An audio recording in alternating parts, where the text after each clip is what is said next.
Dear students, Assalamu alaikum.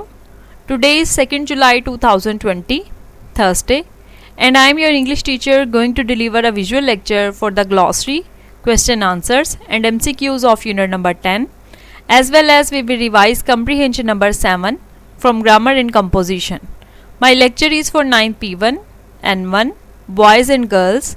Dear students, hope you are fine. If you have any problem and queries about the previous lectures, you may ask.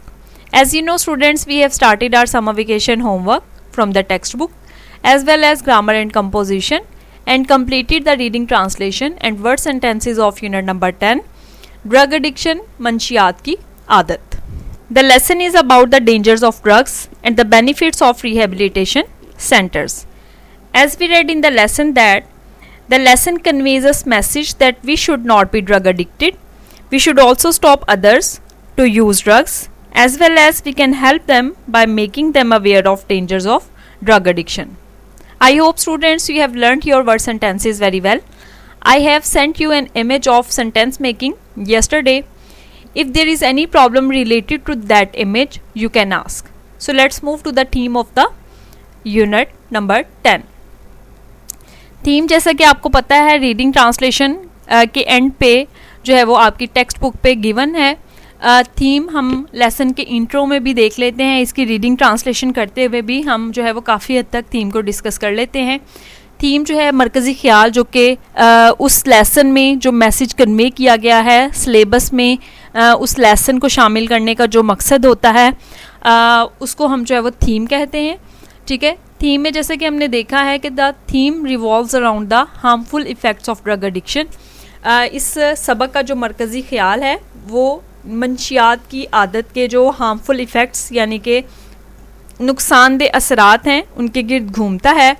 It also refers to the importance of the rehabilitation centres in treating drug addicts. ये मंशियात की जो आदत के शिकार लोग हैं उनका इलाज करने में उनकी सेहत की बहाली के मराकज़ की अहमियत का भी हमें हवाला देता है. It highlights the vital role that counselling plays in making people live a healthy life. ये उस अहम किरदार पे भी रोशनी डालता है जो कि किरदार लोगों को एक सेहतमंदाना ज़िंदगी गुजारने में मशावरत अदा करती है. यानी मशावरत का जो रोल है, सलाह मशवरे का, काउंसलिंग का जो रोल है, लोगों की ज़िंदगियों को सेहतमंदाना बनाने में जो अहम रोल है इसका, उस पर भी ये लेसन जो है वो रोशनी डालता है. इसके साथ साथ जो रिहेबिलिटेशन सेंटर्स यानी बहाली के जो मराकज़ हैं वो किस तरह से इलाज मुआवजा करते हैं इसके बारे में हमें ये हवाला देता है. और बाकी ड्रग एडिक्शन की जो कॉजेज़, इसके जो इफ़ेक्ट्स हैं, जो रीज़न्स हैं वो सारी हमने इस लेसन में डिस्कस की हैं. ठीक है. तो ये थीम है इस लेसन का. उसके बाद ग्लॉसरी जो है वो हमने पढ़नी है यूनिट नंबर 10 की. पेज जो है वो बेटा आपकी बुक पे 107 है. 107 पेज पे खोल लें. ग्लॉसरी आपने उर्दू मीनिंग भी साथ साथ लिखने हैं सिर्फ कॉन्सेप्ट को समझने के लिए. ठीक है. ग्लॉसरी आपको पता है बेटा आपने एमसीक्यूज़ के लिए तैयार करनी होती है. आपके जो सिनोनिम और स्पेलिंग वाले एमसीक्यूज़ हैं जो ऑब्जेक्टिव पार्ट में कलेक्टिवली 9 मार्क्स का आपका पोर्शन बनता है. 5 मार्क्स आपके सिनोनिम्स के और 4 मार्क्स आपके स्पेलिंग वाले पोर्शन के होते हैं. ठीक है. वो आपका ग्लॉसरी से रिलेटेड मेजर क्वेश्चन है. ग्लॉसरी उसके साथ साथ आपने देखा है प्रीवियस बोर्ड एग्जाम्स में कि आपकी जो टेक्स्ट है लेसन की उसमें जो डिफ़िकल्ट वर्ड्स होते हैं वो भी आपके एमसीक्यूज़ में आते हैं. ठीक है. तो इसलिए मैं आपको बार बार ये बताती हूँ बात कि जब भी हम वर्ड टू वर्ड ट्रांसलेशन कर रहे होते हैं जो डिफ़िकल्ट वर्ड्स आप अंडरलाइन करते हैं उनके मीनिंग आप लिखते हैं उनको भी आप अच्छे तरीके से याद किया करें. बिल्कुल उसी तरह से जिस तरह से आप सेंटेंस वाइज ट्रांसलेशन यानी बामहावरा जो तर्जमा है उसको इम्पॉर्टेंस देते हैं. ठीक है. आपके वो वर्ड्स जो है वो ग्लॉसरी के साथ साथ तैयार करना बेहद ज़रूरी हैं ताकि आपके जो एमसीक्यूज़ हैं उनमें किसी भी तरीके से रिडक्शन की गुंजाइश ना रहे. ठीक है. तो ग्लॉसरी डिस्कस कर लेते हैं. एब्सोल्यूट है फर्स्ट वर्ड हमारा. एब्सोल्यूट जिसका मतलब होता है मुकम्मल या कामिल. ठीक है. तो मीनिंग इसका लिखा हुआ है कंप्लीट, परफेक्ट. इसको याद करने का तरीका भी बहुत दफ़ा मैंने आपको ग्लॉसरी का बताया है कि आपने सबसे पहले जो गिवन वर्ड है उसको आपने विद स्पेलिंग याद करना है. फिर उसके बाद उसका जो सामने दिया गया इंग्लिश मीनिंग है उसको आपने याद करना होता है. फिर उसके बाद next word is influence. Influence इसका मतलब है असर, ठीक है। हैव इफेक्ट अपॉन, असर रखना किसी भी चीज़ का। टैबो है नेक्स्ट वर्ड, ममानियत हो, जो चीज़ मना हो, ठीक है। फॉरबिडन का मतलब भी ममनू चीज़ जो होती है उसे कहते हैं हम। फिर है क्यूरेटिव वर्ड, क्यूरेटिव जिसका मतलब होता है शफा बख्श, ठीक है। हीलिंग, मरहम रखना किसी चीज़ पे या इलाज होना किसी चीज़ का, हीलिंग के मीनिंग में आ जाता है। रिहेबिलिटेशन, रिहेबिलिटेशन बहाली, किसी चीज़ की रिकवरी, यानी वापस से अपनी असल कंडीशन जो सेहतमंद कंडीशन है उसमें लौट आना, बेहतरी होना किसी चीज़ में। रिलैप्स, रिलैप्स दोबारा से आदी हो जाना, दोबारा से लौट आना किसी आदत की तरफ। गो बैक टू, वापस लौट जाना, ठीक है। ये आपने जो है वो ग्लॉसरी अच्छे तरीके से प्रिपेयर कर लेनी है। उसके बाद पेज नंबर 107 पे ही हमने कल देखे थे क्वेश्चन आंसर्स गिवन है जो कि हमने नेक्स्ट करने हैं। ग्लॉसरी आपने बेटा लिखनी नहीं है, ठीक है, ये सिर्फ आपने इसकी प्रैक्टिस करनी है, इसको याद करना है। उसके बाद ग्लॉसरी से रिलेटेड जो आपके स्पेलिंग और सिनोनिम एमसीक्यूज़ हैं उनको हम देख लेते हैं। जैसा कि प्रीवियस जितने भी लेक्चर्स थे, लेसन्स जिसमें यूनिट नंबर 1 से 9 तक हमने हर लेसन की ग्लॉसरी की कंप्लीशन के बाद एमसीक्यूज़ जो कि आपके डिफरेंट जो प्रीवियस बोर्ड्स हैं, फैसलाबाद बोर्ड जिसमें लाहौर बोर्ड, मुल्तान बोर्ड वगैरह से लिए गए जो स्पेलिंग और सिनोनिम के एमसीक्यूज़ हैं उनको कलेक्ट किया होता है, जिसको हम डिस्कस करते हैं। मैं आपके साथ स्लाइड की फॉर्म में शेयर करती हूँ, ठीक है। इसको शेयर करने का मकसद ये है कि आपकी ज़्यादा से ज़्यादा स्पेलिंग्स और सिनोनिम के हवाले से जो है वो तैयारी अच्छे से हो जाए, आप उसकी प्रैक्टिस कर लें ज़्यादा से ज़्यादा। उन एमसीक्यूज़ में आपने देखा है कि बहुत सारे वर्ड्स आपके ग्लॉसरी से रिलेटेड होते हैं, लेकिन कुछ वर्ड्स ऐसे भी हैं जो कि ग्लॉसरी में मौजूद नहीं होते, और वही बात जो कि मैंने पहले आपको बताई है कि वो वर्ड्स जो हैं वो यकीनन आपकी टेक्स्ट में से लिए गए होंगे, ठीक है। तो आपने बेटा की बना लेनी है अपनी नोटबुक पे। नोटबुक जो आप जिस पे आज आपने काम करना है उसको रेडी करें पहले तो प्रॉपरली, ठीक है। लेक्चर सुनते हुए ये काम कर लिया करें। अपना पेज रेडी करना है, आपने डेट मेंशन करनी है, मार्जिन लाइन ड्रॉ करनी है, ठीक है। हेडिंग देनी है यूनिट नंबर 10 ड्रग एडिक्शन, मंशियात की आदत, ठीक है। और फिर ऑब्जेक्टिव पार्ट लिखने के बाद ब्लू मार्कर के साथ आपने क्वेश्चन लिखना है, choose the word with correct spellings, और उसकी नंबरिंग करके आपने की बना लेनी है। जैसे ही आप इंशाल्लाह स्कूल वापस आएंगे आपको इनके नोट्स जो है वो जैसे आपके प्रीवियस जो सीनियर आपके स्टूडेंट्स हैं उनको मिलते रहे हैं, ठीक है। आपकी जो क्लास है P1 उनके पास भी ये मौजूद हैं, ठीक है। तो आपने क्या करना है, इसकी की बना लेनी है अपनी नोटबुक पे, ताकि जब आप अभी रिसेंटली जो वीकली टेस्ट होते हैं आपके, या आप बाद में भी जो है वो आपके ये काम आएंगे। लेक्चर आपके जो है वो अपलोडेड हैं 1 जुलाई तक, तकरीबन सभी लेक्चर्स यूट्यूब चैनल पे, ठीक है। आप कोई भी पीछे से किसी भी कॉन्सेप्ट का प्रॉब्लम आता है तो आप वहाँ से उसको दोबारा से देख के अपनी रिवीजन कर सकते हैं, ठीक हो गया। तो स्पेलिंग की तरफ आ जाएं। आपको पता है आपने पहले भी ये एमसीक्यूज़ किए हैं, 3 वर्ड्स आपके जो है वो विद इनकरेक्ट स्पेलिंग होते हैं, ठीक है, और एक सही वाला स्पेलिंग वाला ऑप्शन मौजूद होता है आपके पास।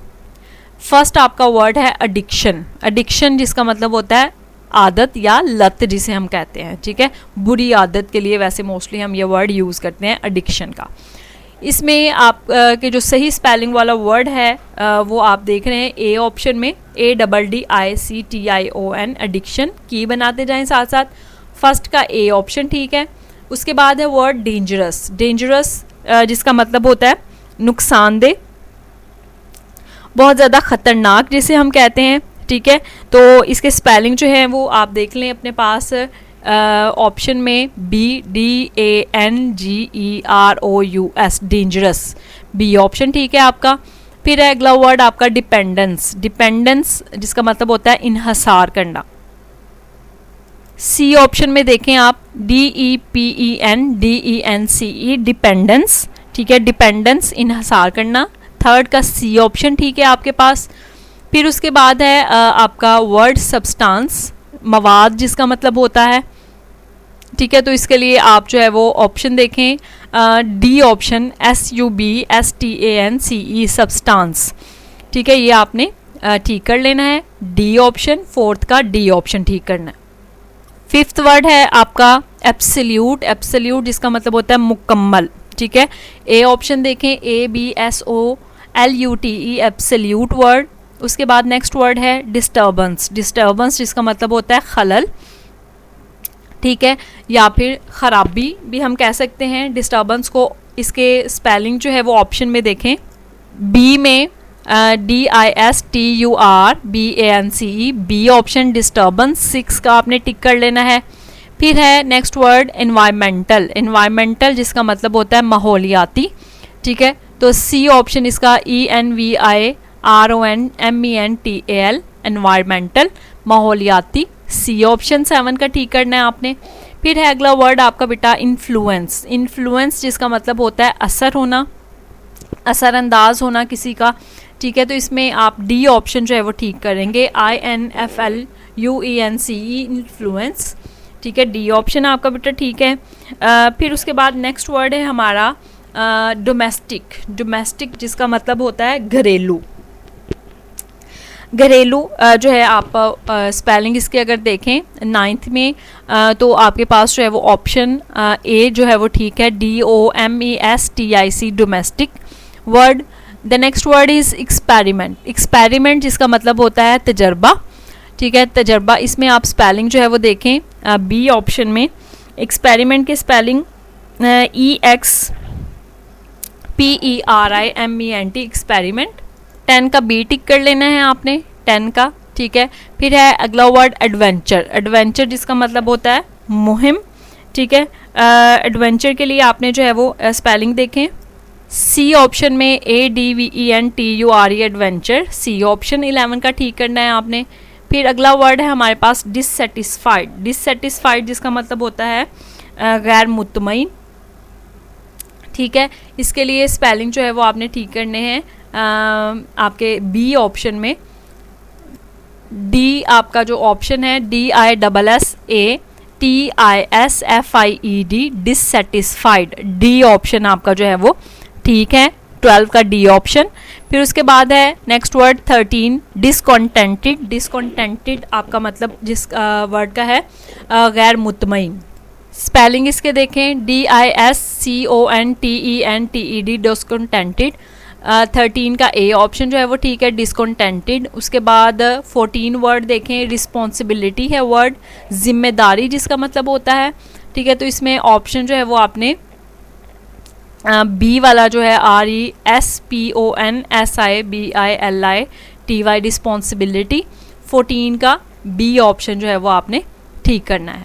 उसके बाद आ जाएं बेटा आप इसके सिनोनिम वाले पोर्शन में। आपको पता है कि स्टेटमेंट में कोई सा भी वर्ड जो है वो अंडरलाइन किया हुआ होता है और इससे रिलेटेड जो सिनोनिम है या एंटोनिम अगर आपसे स्टेटमेंट में पूछा गया है तो उसको आपने टिक करना है। ज़रूरी नहीं है कोई पूरा कंप्लीट सेंटेंस या स्टेटमेंट ही आए, आपसे कोई सिंगल वर्ड भी जो है वो पूछा जा सकता है उसका मीनिंग। फर्स्ट है drug addiction is a common problem, addiction word जो है वो अंडरलाइन किया गया है जिसका मतलब होता है आदत, ठीक है, तो ऑप्शन है हमारे पास हैबिट, राइट, कस्टम या सेल, तो ए ऑप्शन जो है वो हैबिट जो है वो इसके लिए वर्ड ठीक है। फिर है the absolute dependence on drug is dangerous, मुकम्मल एब्सोल्यूट का मतलब होता है जिसको अंडरलाइन किया गया लफ्ज़ को। इसमें ऑप्शन देखें ओनली है, पार्शल है, कंप्लीट है और स्मॉल है, तो आप जो है वो सी ऑप्शन इसके लिए ठीक करेंगे, सेकंड का सी ऑप्शन कंप्लीट, मुकम्मल जिसका मतलब भी होता है drugs cause disturbance of mind and body, disturbance खलल या खराबी। ऑप्शन देखें ट्रबल, जॉय, सोरो, सेटिस्फैक्शन, तो ए ऑप्शन जो है वो ट्रबल इसके लिए ठीक है, खराबी जिसका मतलब होता है। फिर है वर्ड पियर, पियर मीन्स सोहबत, जैसा कि एनिमी, फ्रेंड, नेबर या ऑफिसर, तो बी ऑप्शन जो है वो इसके लिए ठीक है, फ्रेंड जिसका मतलब होता है। फिर है the people are discontented with their lives, गैर मुतमईन जो होते हैं, ऑप्शन देखें happy, dissatisfied, sad and enjoyed, B option जो है डिससेटिस्फाइड जो कि गैर मुतमईन होते हैं, नाखुश होते हैं, इसके लिए वर्ड बी ऑप्शन फिफ्थ का ठीक है।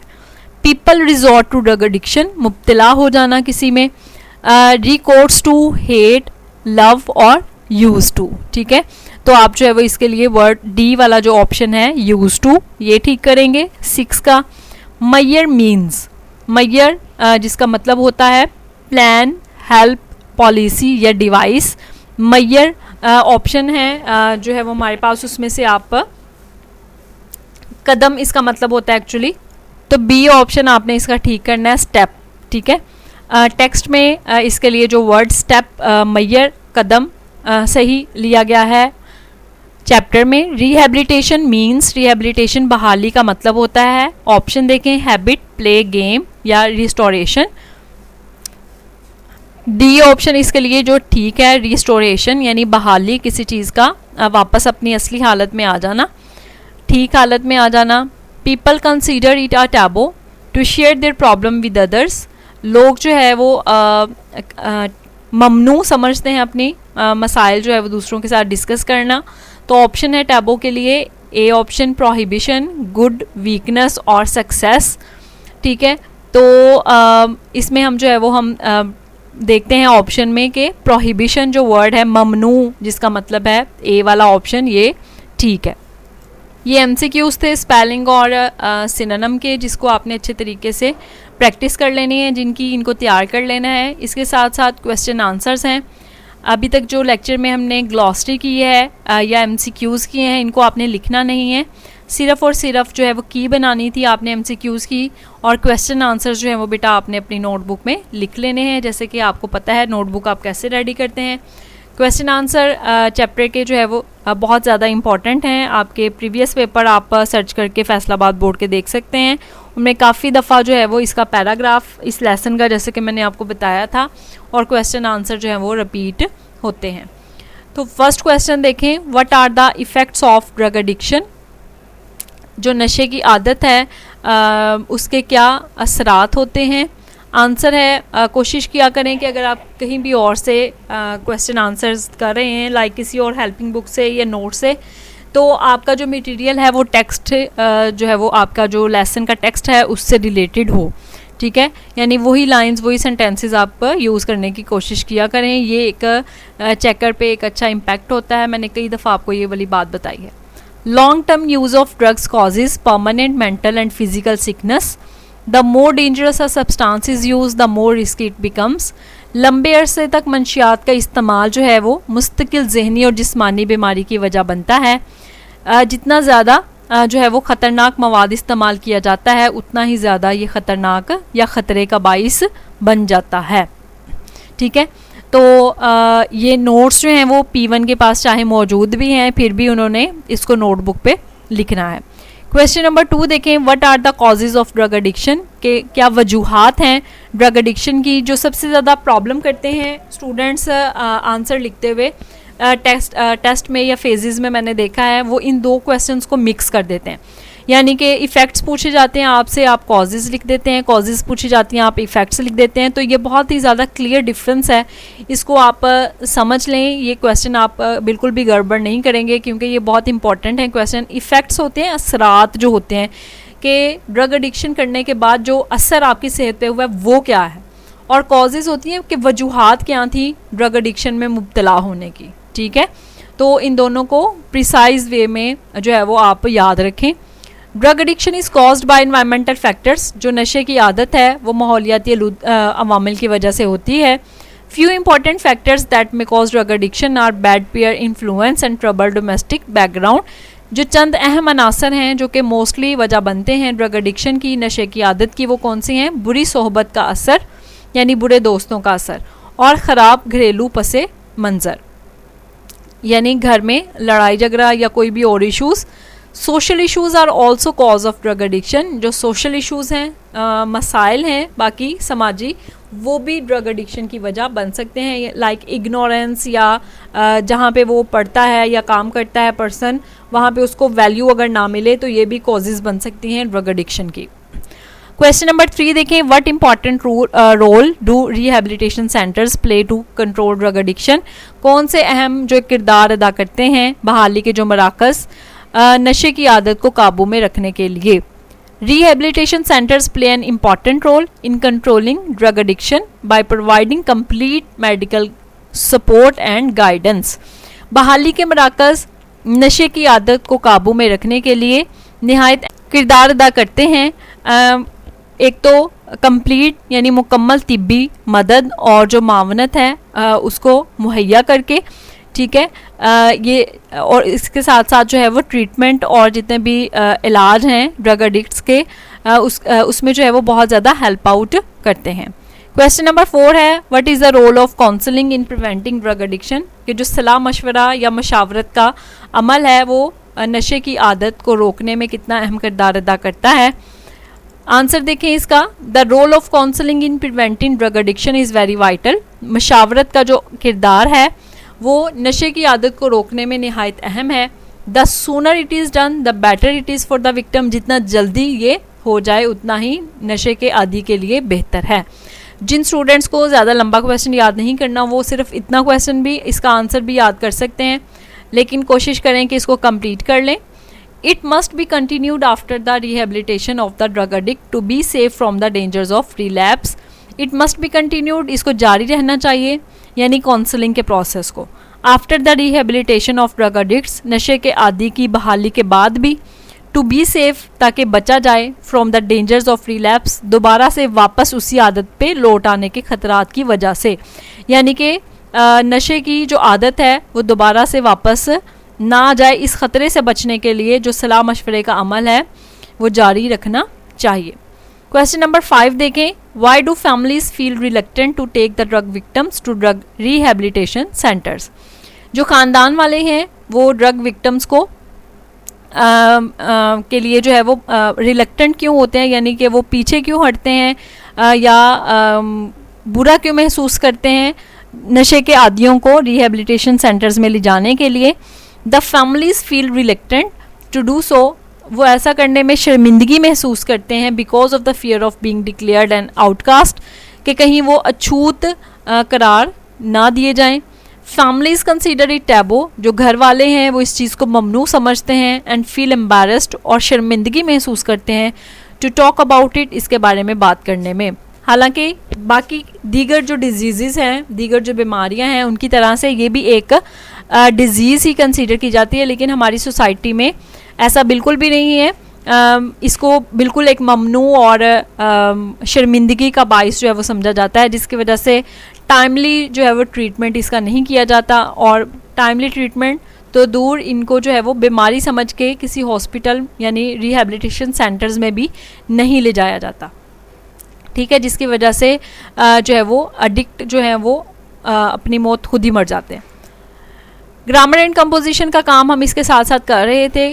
क्वेश्चन आंसर आपने अच्छी तरह से याद करके इनको लिख के देख लेना है, ठीक है, और रिवाइज़ करना है अपना comprehension passage. Comprehension passage number आज हमने जो रिवाइज़ करना है वो 7 है, अनसॉल्व्ड।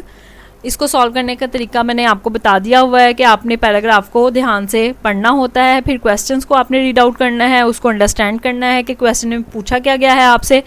इसके साथ साथ जो है वो आपने फिर आंसर्स जो है वो फाइंड आउट करने होते हैं पैराग्राफ में से। अगर आपको समझ नहीं आए रिवीजन करते हुए तो आप जो है वो यूट्यूब चैनल पे जो इसके डिटेल लेक्चर थे जिसमें मैंने आपको ये पैसेज पढ़ाया था, उसको सर्च करके आप उसको दोबारा से सुन सकते हैं। अगर फिर भी आपको कोई भी प्रॉब्लम फेस करना पड़े तो आप मुझसे डिस्कस कर लें, ठीक हो गया। आपने डायरी जो है वो नोट डाउन कर लेनी है अपनी डायरी पे या नोटबुक पे। टेक्स्ट बुक का जो हमने काम किया है आज वो ग्लॉसरी थी, क्वेश्चन आंसर्स थे और MCQs थे, जिसमें से सिर्फ क्वेश्चन आंसर आपने लिखने हैं अपनी नोटबुक में, जो समर वेकेशन होमवर्क वाली नोटबुक है। बाकी आपने सारा काम याद करना है, ग्लॉसरी भी और MCQs भी। और ग्रामर का जो हमने काम किया है कंप्रीहेंशन पैसेज नंबर 7, उसको आपने प्रॉपरली रिवाइज कर लेना है अच्छे तरीके से। Thank you so much students. If you have any problem in queries you may ask in comments. Allah Taala आप सबको अपनी हिफ्ज़-ओ-मान में रखे।